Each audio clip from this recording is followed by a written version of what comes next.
911 emergency. For dispatchers and emergency centers across the country, each call brings the voice of a person in trouble, and each response may save a life. I'm William Shatner. Tonight, true stories of miraculous recoveries and tragic loss on Rescue 911. We begin on a dairy farm in western Pennsylvania, where Pat Strausser and her family have lived for the past 2 years.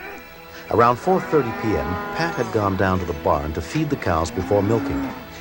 While she worked, her 3 children played on the level above, including her 2-year-old son, Danny. An actor portrays Danny, but the rest of the people involved have returned to help us tell his story. The cart that we put the grain into was getting empty, so I pushed it under what we call the feed hole to let the feed drop down into it. Danny came over to what we call the hay hole, and he told me he couldn't get his shoe on. Christy, can you help him get his shoe back on?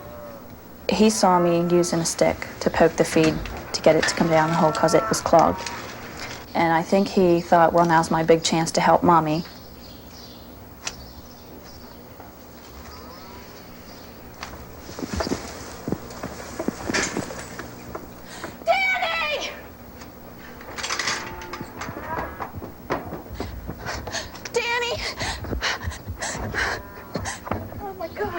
Whenever I got to the feed bin, all I saw was feed. It was just total panic. Can we go find Daddy? Tell him we need help. The more I dug, the more feed kept falling on top of him, and I couldn't find him. I heard the kids, and I could just see the girls there yelling and screaming. And I just took off running. I finally found Danny's hand, and I jerked him out. And I held him up and looked at him. And I just felt that he was already dead. Pat's boyfriend, Rob Holmes, and the farm's owner, Don Gans, came running to help.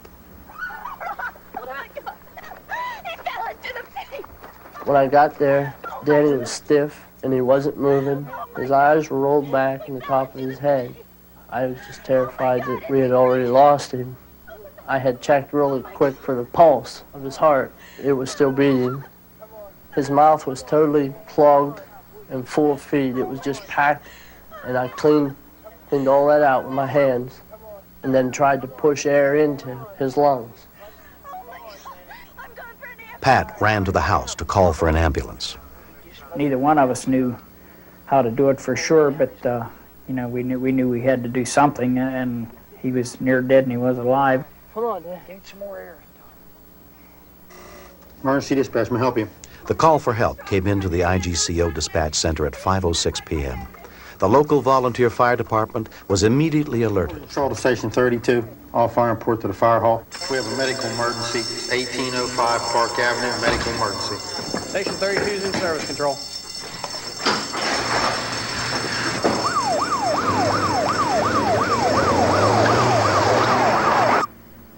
I had a rough time to get in the air to go down. I was afraid of hurting him by trying to force it too hard.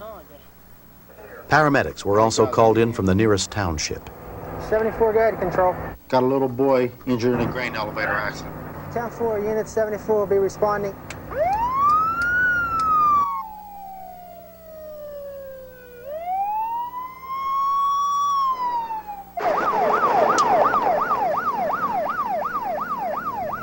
When the first emergency workers arrived on the scene, Rob and Don were still trying to revive the boy.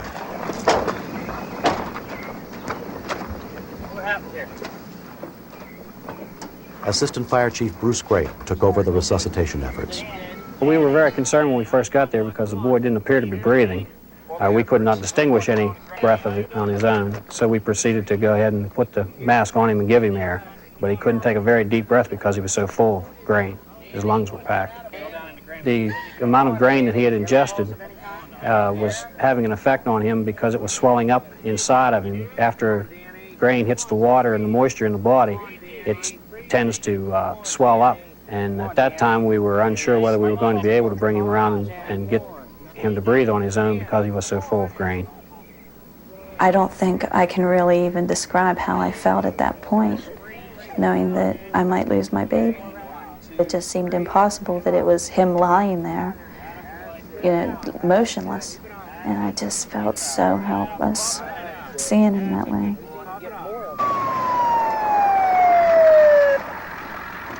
10 minutes later, the ambulance arrived with paramedic Brad Malone and his partner. His color was bad, so we knew we only had some short amount of time to work with since he wasn't moving enough oxygen to live on. They had to suction the feed out of his airways, or he would suffocate. When it's a little 2-year-old who hasn't had much time to live and to have to come across something like this, makes you go that extra mile to do what you can to save him. The boy was semi-conscious and breathing shallowly. They could do nothing more for him in the field, but continue to try to force air into his body. The decision was made to transport him to the hospital. I felt it was my fault. I blamed myself. That's it. Come on, Danny. Open your eyes. I just felt defenseless. I could not do anything to help him. It was out of my hands. I think it's the worst feeling any parent could ever feel. I put my trust in God, and that was it.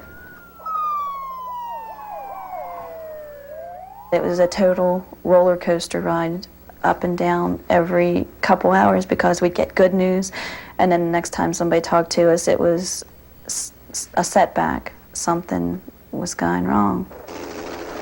Danny needed to have the grain removed from his body immediately.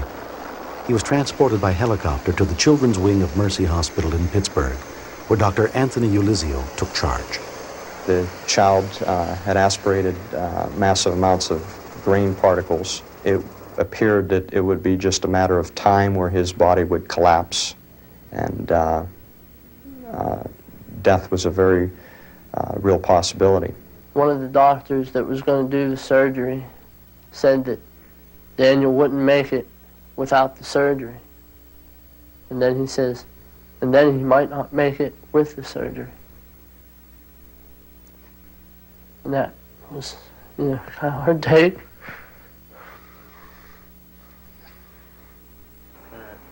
They began working on the boy by 10 p.m. The dry feed was swelling inside his body.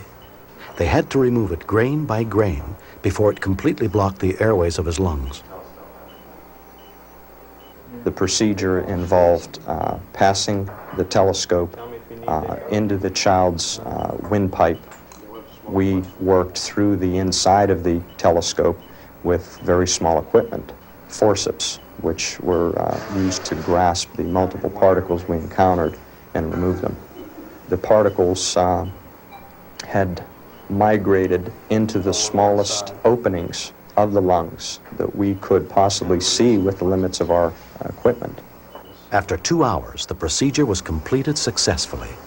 When I knew he was going to make it, it was like he was being born again, having your first baby or something. That's what I felt like. I was just so happy.